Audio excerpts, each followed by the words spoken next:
will not be increased, assures Minister of Energy.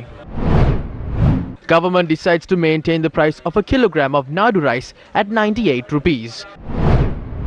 Health staff attached to 40 hospitals take to the streets. Pakistan Prime Minister Imran Khan to arrive in Sri Lanka.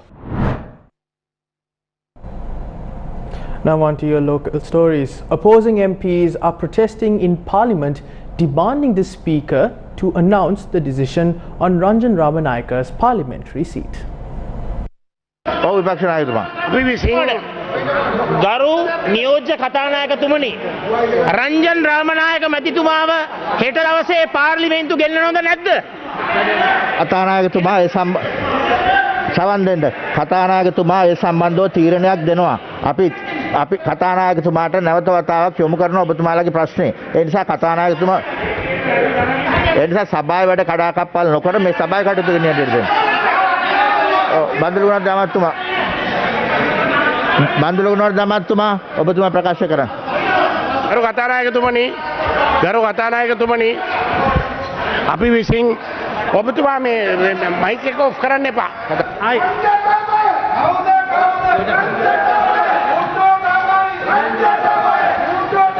ප්‍රධාන වැඩ කටයුතු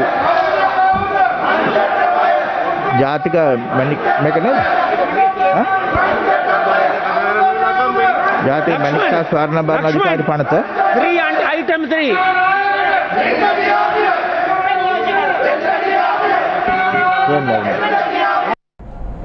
Meanwhile, 5 people have died due to complications caused by COVID-19. The Government Information Department said that the deaths were reported in several areas including Nugegoda, Colombo 12, Minuwangoda and Colombo 13. Out of the deceased, 3 were female. Accordingly, the total number of COVID-19 deaths reported in the country rose to 450. Meanwhile, keeping up with more local news, the Cabinet of Ministers approved the purchase of 10 million Oxford AstraZeneca vaccines from the Serum Institute in India. Cabinet also approved to enter into an agreement between AstraZeneca and State Pharmaceutical Corporation to purchase 3.5 million of COVID-19 vaccines. The Ministry of Health plans to vaccinate 14 million people out of the total population of the country against the COVID-19 pandemic. Accordingly, the Cabinet of Ministers approved to sign the standardized identification agreement submitted by the COVAX mechanism in order to expedite the vaccination under the COVAX facility. The proposal was forwarded to the Cabinet of Ministers by Acting Minister of Health Professor Channa Jayasumana. Meanwhile, health hospitals are currently engaged in a protest opposite the Colombo National. Certain factions created an opinion to claim the vaccine is not safe. However, Australian Prime Minister Scott Morrison being jabbed with the vaccine was shown worldwide. In order to assure the people the vaccine is safe, world leaders and other personalities are receiving the vaccine. If not, it would create an issue among the people with respect to the vaccine. If popular personalities do not receive the vaccine, it will be viewed as the people are being used as guinea pigs for the vaccine. When people known by the public are given the vaccine, it assures the public on the safety of the vaccine. කවුරුත් ලොකුවයි විදගන්නේ නැහැ කියලා. ජනතාව දන්න හඳුනන අය ලබා ගැනීම හරහා බොහොම පැහැදිලිව ජනතාව අතර තියෙන බිය නැති වෙනවා. මේ ජනාධිපතිතුමයි අගමැතිතුමයි දැන්නමත් අරන්ද තියෙන්නේ එහෙම නැත්නම් ඉස්සරහට ගන්න බලාපොරොත්තු වෙනවද? අරගෙන තියෙන්නේ. Meanwhile, Pakistani Prime Minister Imran Khan will arrive in Sri Lanka this afternoon as the first foreign head of state to visit the island this year. The Pakistani Prime Minister will be accompanied by investors and several others during his visit.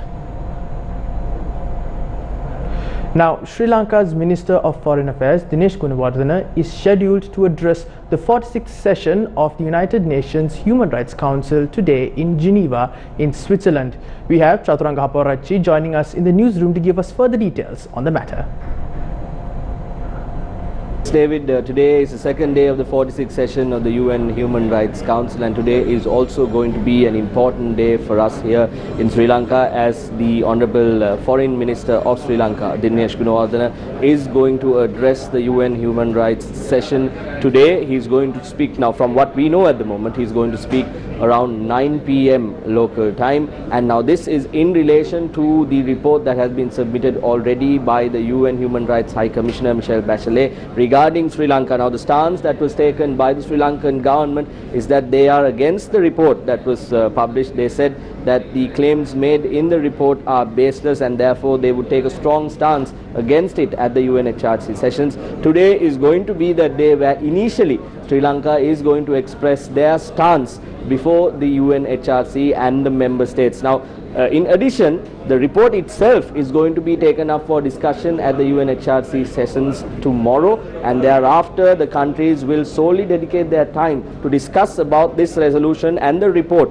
that has been forwarded with regard to Sri Lanka in terms of accountability and with regard to the human rights violations, alleged human rights violations after the civil war in the country. These are a few factors that is going to be updating tonight and tomorrow, and thereafter, as we are aware, the core group on Sri Lanka, led by the United Kingdom and 5 other countries, will also forward a resolution with regard to Sri Lanka. What that resolution holds is now uploaded, or it's available on the UNHRC site. However, with time those recommendations will be subject to certain amendments as per the requirements of the countries that are member states of the UNHRC, and thereafter we will be able to see what this resolution is. The finalized version of it will be submitted before the UNHRC in the coming days. What will happen thereafter is decided based on what happens when the resolution is forwarded, whether Sri Lanka is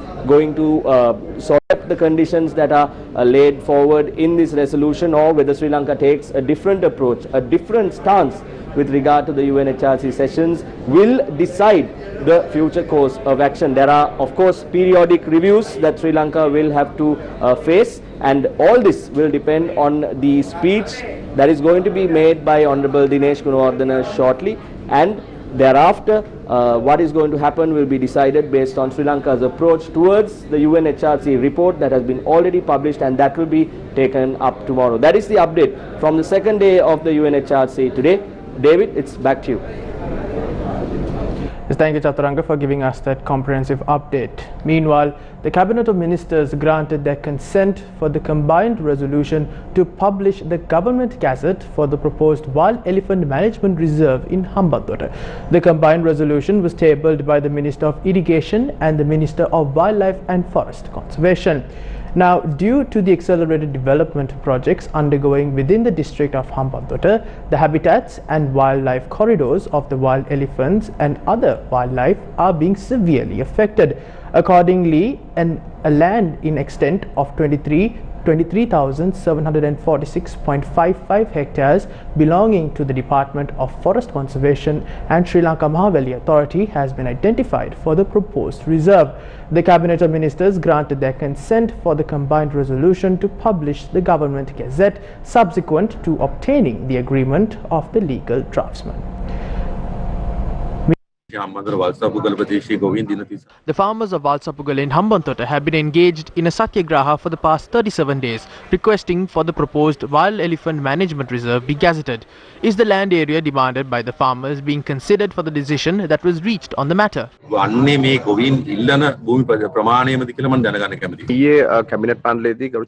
the cabinet meeting, Minister Chamal Rajapaksa and other relevant ministers expressed their views on the proposed Wild Elephant Management Reserve. 23,446 hectares of land will be gazetted in this reserve. It has already been approved. By next week, it will be issued. Adding to that answer, ministers including Minister Chamal Rajapaksa and Namal Rajapaksa at the cabinet meeting stressed on the importance of establishing this reserve immediately.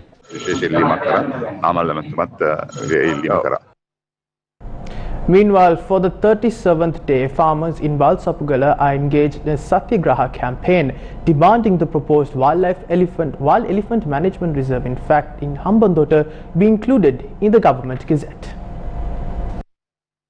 On the 18th of January, multiple agrarian organizations, including the Joint Agrarian Movement of the Walava Left Bank, launched a Satyagraha campaign, and 3 days later, they ventured into a Fast Unto Death campaign as their demands were not met. 2 days after the Fast Unto Death campaign was launched, 2 farmers were hospitalized. The Fast Unto Death campaign was called off on the 23rd of January, only after Minister Chamal Rajapaksa promised the farmers to solve the issue within a month.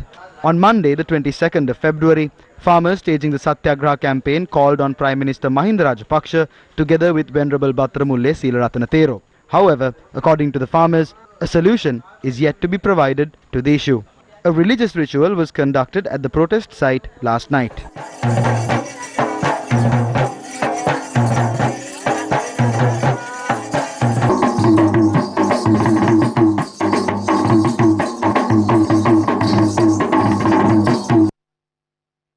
Is an area which is constantly experiencing the brunt of the human-elephant conflict, and last night wild elephants encroached the village once again.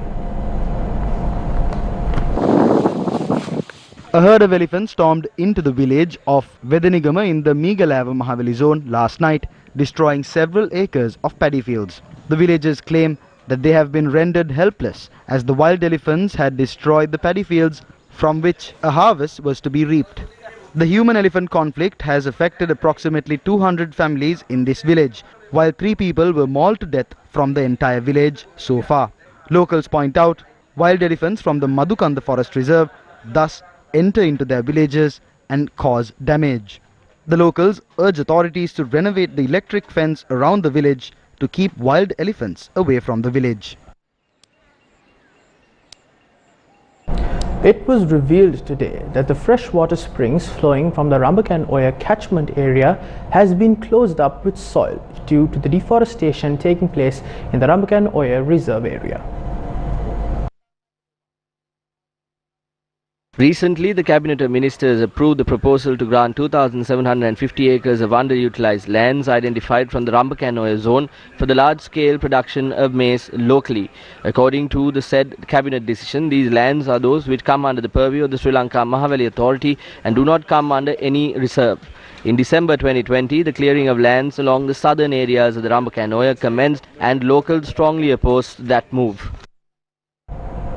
The Nagavilla village in Anamaduwa is yet another village with the lack of access to clean drinking water for many years. For many years, people living in the Nagavilla village in Anamaduwa were compelled to travel more than 6 kilometers simply to obtain clean drinking water. In total, approximately 496 families are facing with an issue with regard to access to clean drinking water. සල්ලියට ගේනවා පුතේ අනේ මේ අදක් ගෙනාවා මට barrel එකයි barrel දෙකයි ටැංකියයි පුරවපුවාම 500යි. The villagers point out that although a water project was constructed at a cost of 3 million rupees to solve this issue, it was a failed project. According to locals, they received water from this water supply project for only a period of 1 month, adding the improper construction of the said project had created an issue in access to clean drinking water. Now on to one of your headline-making stories. Health staff from 40 hospitals are currently engaged in a protest opposite the Colombo National Hospital, citing 11 demands. We are now joined by Newsfirst Disal Kapage to give us more information on the protest. Disal, tell us what's happening. Right now I'm in front of the health ministry where the health workers are engaged in a protest. Now they've broken into the ministry and they've made camp in the area in front of the ministry. They have 11 demands that they are requesting, and right now they are discussing with the authorities and they are attempting to go inside the ministry. However, it appears to be that they have not received permission yet. But however, they are seriously demanding that they be allowed inside the building, and we can see police officers here as well. They're all ready to push these people back, but however, they are persistent on having a meeting and discussing their problems. For the Newsfirst team, I am Disal Kapage. Now these are visuals that were captured a short while ago.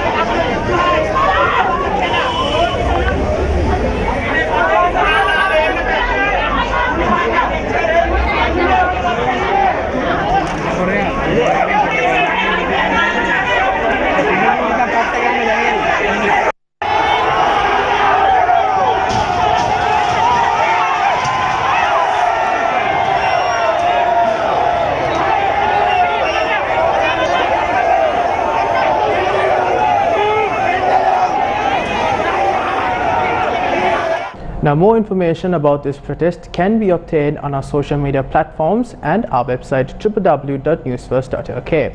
Now, moving on to more local news, the agrarian community in Devagiriya Galgamua are facing issues in access to water for cultivation purposes, which resulted in a drop in cultivation in those areas.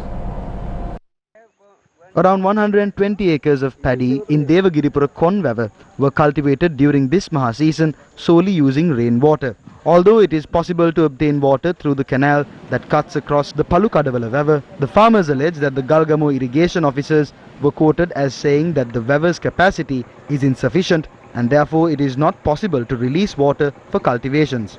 The farmers request authorities for a supply of water for their cultivation. Meanwhile, the Cabinet of Ministers also decided to maintain the price of Nadu rice at 98 rupees per kilo in the future without any change. In addition, the proposal made by the Minister of Public Securities to purchase 2,000 three-wheelers for the Sri Lankan Police was approved by the Cabinet. This decision was made as the Sri Lanka Police does not have adequate number of vehicles to perform the accredited duties. Meanwhile, Minister of Energy Uday Gamampilla stated no decision was taken with respect to increasing the prices of petrol and diesel. If you take the 92 octane petrol, there is a loss of 5 rupees and 58 cents since November 2020, and there is a loss of 10 rupees and 89 cents when it comes to the 95 octane petrol. Then there is a profit of 1 rupee and 32 cents from diesel. Again, there is a loss of 6 rupees and 30 cents from super diesel, and a loss of 9 rupees and 77 cents from kerosene oil. මේ රටේ තෙල් මිල සම්බන්ධව පහුගිය කාලේ ලෝක වෙළඳපොලේ බොර තෙල් බැරලයක් මිල ඉතා ශීඝ්‍ර ලෙස පහළ වැටුණා. හැබැයි the price of a barrel of crude oil reduced drastically in the world market during the recent past, but that concession was given to the citizens by other means. The president reduced the price of dal and salmon as concessions for the benefit gained by oil, which didn't even last for a week. The people who criticized our fuel formula have put the Petroleum Corporation to run at a loss. We would like to know, will there be any increase on the prices of fuel or gas during the coming months? එනිසා ගරු ඇමතුමනි දැනගන්න කැමති තෙල් මිල වැඩිවීමක් gas මිල වැඩිවීමක් මේ ඉදිරි මාස කීපය තුල සිදු වෙනවද නැද්ද කියන එක දැනගන්න කැමති.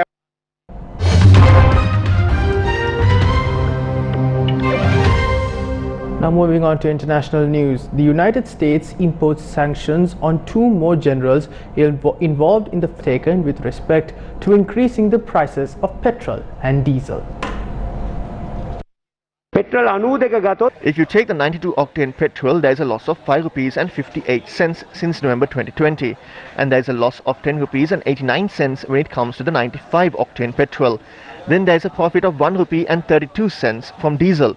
Again, there is a loss of 6 rupees and 30 cents from super diesel, and a loss of 9 rupees and 77 cents from kerosene oil. මේ රටේ තෙල් මිල සම්බන්ධව පහුගිය කාලේ ලෝක වෙළඳපොලේ බොර තෙල් බැරලයක් මිල ඉතා ශීඝ්‍ර ලෙස පහළ වැටුණා. හැබැයි the price of a barrel of crude oil reduced drastically in the world market during the recent past, but that concession was given to the citizens by other means. The president reduced the price of dal and salmon as concessions for the benefit gained by oil, which didn't even last for a week. The people who criticized our fuel formula have put the Petroleum Corporation to run at a loss. We would like to know, will there be any increase on the prices of fuel or gas during the coming months? එනිසා ගරු ඇමතුමනි දැනගන්න කැමති තෙල් මිල වැඩිවීමක් gas මිල වැඩිවීමක් මේ ඉදිරි මාස කීපය තුල සිදු වෙනවද නැද්ද කියන එක දැන පසුගිය ආණ්ඩුවේ මිල ප්‍රතිපත්තිය උනේ සෑම මාසයකටම වරක් ලෝක වෙළඳපොලේ මිල ඉහළ පාල. The strategy followed by the former government was to burden the people once a month based on the prices in the world market. The policy of the government is to ensure the prices of fuel are stable in the country despite fluctuations in the world market in order to stabilize production capital and the cost of living. That is why the prices were not revised for almost a year and a half. If we follow the fuel price formula of the former government, the prices of fuel needs to be increased. However, we did not increase the prices and have not reached any decision to do so. The government will continue to face the burden, and the prices will only be revised when the government cannot face such a burden. At this moment, even if the global prices are increased and even if the CPC suffers losses, we are not prepared to burden the people with a price increase. මේ මොහොතේ ලෝක වෙළඳ පොලේ දැවැන්ත මිලියනයක් සිද්ධ වෙලා තිබුණත් ඒයින් සංස්ථාව පාඩු ලැබුවත් අපි සූදානම් නැහැ ඒ බර ජනතාව මත පැටවීමට. ඔබතුමා මේ රටේ කැබිනට් අමාත්‍යවරයෙක් විදියට ප්‍රකාශ. As a cabinet minister, you made a statement to the country noting the government will reacquire the fuel tanks given to India by the UNP-led government. However, the Prime Minister said you are insane. Is the Prime Minister correct in saying so, or did you make the correct statement to the nation? ඇත්තද නැත්නම් ඔබතුමා කරපු ප්‍රකාශය ඇත්තද කියන එක මේ රටේ ජනතාවට දැනගන්න කැමතියි. ගරු කතානායකතුමනි අගමැතිතුමා මානසික වෛද්‍යවරයෙක්ගේ කාර්ය කරන්න යන්නේ නැති බව මට විශ්වාසයි. අපි අද ඉන්දියාවත් එක්ක සාකච්ඡා කරලා ඒ තෙල් ටැංකි කයින් තෙල් නීතිගත සංස්ථාවට බහුතර කොටස් තියෙන. I am confident the Prime Minister will not perform the duties of a psychiatrist. We have discussed with India for the establishment of a separate company for the administration of these fuel tanks, of which the CPC will hold a majority stake. I made a statement noting the fuel tanks will be with Sri Lanka in the near future, and thereafter I explained a majority stake will be with us. However, a certain news alert translated my statement to English as Sri Lanka will reacquire the oil tank farm in Trincomalee. රීඇක්වයා කියන්නේ අත්පත් කරගන්නවා. අර ඉඩම් අත්පත් කරගන්නවා වගේ ගිහිල්ලා අල්ල ගන්නවා කියන අදහස එන්නේ. නෑ බොරුවක් නෑ ඇත්තක්. අත්පත් කරගන්නවා කියන එක බොරුවක්. බලාත්කාරයෙන් ගැනීම. ඔබතුමාට පොඩ්ඩක් මේ ඉංග්‍රීසි වචන දෙකේ තේරුම දෙක තේරෙන්නේ නැද්ද? සිංහලෙන් කරපු කතාව ඉංග්‍රීසියට වැරදි පරිවර්තනය කළා. අර එසන ප්‍රවෘත්තියක් නැත්තම් නිවුස් ඇලර්ට් එකක් ඇවලා තිබ්බ ඒ අනුව The Sinhala statement was translated in a wrong manner and it was sent as a news alert. Thereafter, 2 Indian newspapers also carried the same headlines. The Indian High Commission later released a clarification on the matter and noted there was no discussion on reacquiring the premises and it is only on a joint development project. ශ්‍රී ලංකාවට අත්පත් කර දීමක් ගැන අපි සාකච්ඡා කළා නෑ. නමුත් ශ්‍රී ලංකාවත් ඉන්දියාවත් සංවර්ධනය කරන්න බලාපොරොත්තු වෙනවා කියලා ඉතාම නිවැරදිව සඳහන් කරලා තිබුණා. And with that, we wrap up lunchtime news here on TV1. For more news, log on to our award-winning website, that is www.newsfirst.lk. For the Newsfirst team, I'm David Paldado. Take care.